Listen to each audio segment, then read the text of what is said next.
Guys, imagine करो कि कितनी बार आप स्कूल, कॉलेज या किसी फंक्शन में जाते हो बट लो कॉन्फिडेंस और सेल्फ डाउट की वजह से आपको किसी से भी बात करने में डर लगता है।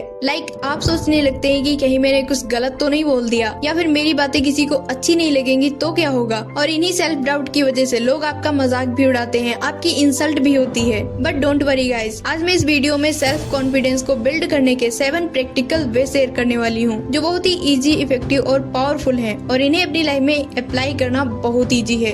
इसलिए इस वीडियो को बिना स्किप किए देखना क्योंकि ये वीडियो आपके लिए बहुत ही हेल्पफुल होने वाली है। So let's begin without any delay. Step number 1, practice daily affirmations. Guys, firstly self confidence को बिल्ड करने का बेस्ट और पावरफुल तरीका है अफर्मेशंस की प्रैक्टिस करना। बिकॉज अफर्मेशंस आपके सबकॉन्शियस माइंड को रिप्रोग्राम करते हैं। मीन्स आप जो चीज बार बार थिंक करते हैं, बोलते हैं एंड फील करते हैं, वही चीज आपके लाइफ में होनी स्टार्ट हो जाती है। इसलिए जब आप खुद को पॉजिटिव चीजें बोलते हैं तो आपका कॉन्फिडेंस और सेल्फ वर्थ बढ़ता है। सो गाइस, कुछ पॉजिटिव अफर्मेशंस है जो आपके सेल्फ कॉन्फिडेंस को बिल्ड करने में आपकी हेल्प करेंगे। Like, I believe in myself and my abilities, I am strong, capable and confident, I trust myself to make the right decisions, I am unstoppable and fearless. इस तरह के affirmations को daily morning and night में mirror के सामने खड़े होकर practice करने से आपका कॉन्फिडेंस बढ़ेगा और आपके सेल्फ डाउट भी खत्म हो जाएंगे। स्टेप नंबर 2, लर्न टू से नो। गाइस, सेल्फ कॉन्फिडेंस को बढ़ाने के लिए नो कहना स्टार्ट करो। बिकॉज जब आप नो कहना सीख लेते हैं तो आप अपनी लाइफ को खुद कंट्रोल करते हैं। थिंक करो कि कितनी बार आपका मन किसी काम को करने का नहीं होता है, फिर भी आप दूसरों को खुश रखने के लिए उस काम को करने के लिए हाँ बोल देते हैं और फिर आप रिग्रेट करने लगते हैं कि मैं इस काम को नहीं करना चाहता था, फिर मैंने हाँ क्यों कर दी और आपको खुद पर गुस्सा आने लगता है। इसलिए गाइस, नो बोलना सीखो। बिकॉज जब आप नो बोलते हैं तो आप खुद को वैल्यू देते हैं। जब आप बिना डरे नो बोलते हैं तो लोग आपको स्ट्रॉन्ग एंड इंडिपेंडेंट समझने लगते हैं और नो बोलने से आपकी एनर्जी और आपका टाइम भी बचता है। बिकॉज हर बात में यस बोलने से आप अननेसेसरी चीजों में फंस जाते हैं और फिर फालतू के कामों में आपका टाइम और आपकी एनर्जी वेस्ट होने लगती है। इसलिए जब आप बिना डरे नो बोलना सीख जाते हैं तो आपका सेल्फ कॉन्फिडेंस, सेल्फ रिस्पेक्ट और आपकी decision making ability automatically improve हो जाती है। स्टेप नंबर 3,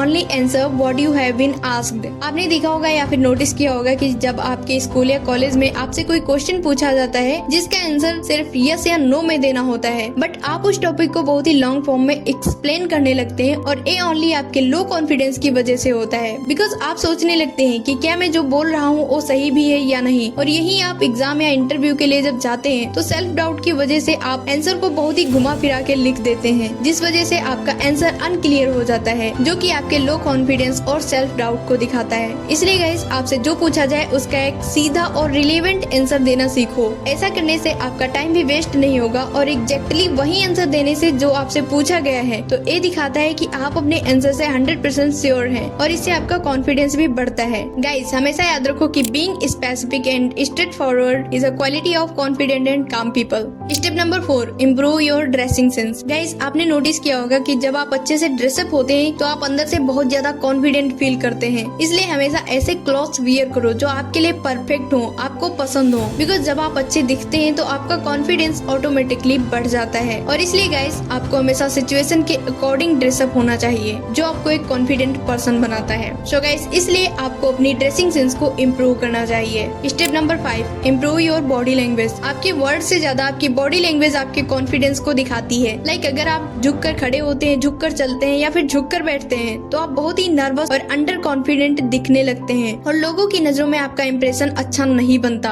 इसलिए अपने कॉन्फिडेंस को बढ़ाने के लिए अपनी बॉडी लैंग्वेज को इम्प्रूव करो और इसके लिए आप झुककर चलना छोड़ दो, झुककर बैठना छोड़ दो, सीधा खड़े रहना सीखो। एंड जब भी आप किसी से मिले तो इधर उधर देखने के बजाय लोगों से हमेशा आई कांटेक्ट बनाकर बातें करें और हमेशा आपके फेस पर एक जीनियस स्माइल होनी चाहिए जो आपको एक कॉन्फिडेंट पर्सन बनाती है और लोगों पर आपका अच्छा इंप्रेशन भी बनता है। Step number 6, avoid comparison. Guys, present time में एक डिजिटल एज है। Social media platform like Instagram, YouTube, Facebook पर लोग बहुत ज्यादा शो ऑफ करते हैं, बट ज्यादातर लोग इसे रियलिटी समझकर खुद को उन लोगों से कंपेयर करने लगते हैं, जो आपके लिए बहुत ही डेंजरस हो सकता है। अगर आप देखते हैं कि कोई सोशल मीडिया पर बहुत ज्यादा सक्सेसफुल दिख रहा है तो ये सिर्फ उसकी एक हाईलाइट रील है, पूरी स्टोरी नहीं। लाइक, अगर मैं आपसे पूछूं कि अभी आपको स्क्रीन पर क्या दिख रहा है तो आप में से ज्यादातर लोग सिंपली कहेंगे ब्लैक डॉट, ना कि व्हाइट स्क्रीन, है ना। इसलिए गाइस, अगर सोशल मीडिया देखकर आपको लगता है कि आप लाइफ में बहुत पीछे हैं तो एक छोटा सा ब्रेक लो और सोचो और लिखो कि आपने अपनी लाइफ में क्या क्या अचीव किया है। बिकॉज हर एक का टैलेंट और स्ट्रेंथ अलग अलग होती है, इसलिए अपने टैलेंट और स्ट्रेंथ स्ट्रेंथ को पहचानो जो आपको एक कॉन्फिडेंट पर्सन बनाएंगी। Step number 7, break your comfort zone. Guys, life तभी इंटरेस्टिंग लगेगी जब आप अपने कंफर्ट जोन से बाहर निकलकर नए नए चैलेंजेस को एक्सेप्ट करेंगे, तो आपका कॉन्फिडेंस ऑटोमेटिकली बढ़ने लगेगा। इसलिए गाइस, अपने कंफर्ट जोन को तोड़ो, नए लोगों से बातें करो, नए लोगों से मिलो, ऐसी चीजों की प्रैक्टिस करो जिन्हें करने से आपको डर लगता है, और तभी आपका कॉन्फिडेंस बढ़ेगा। लाइक अगर क्लास में आपको अपना क्वेश्चन पूछने में डर लगता है, तो आज से ही अपने डर को छोड़ो और अपने हर एक डाउट को क्लास में पूछना स्टार्ट करो, और यही चीज आपके कॉन्फिडेंस को बढ़ाएगी। सो गाइस, ये थे सेल्फ कॉन्फिडेंस को बूस्ट करने के 7 पावरफुल स्टेप्स, जिन्हें कंसिस्टेंटली अप्लाई करने से आप एक स्ट्रॉन्ग सेल्फ कॉन्फिडेंस बिल्ड कर पाएंगे।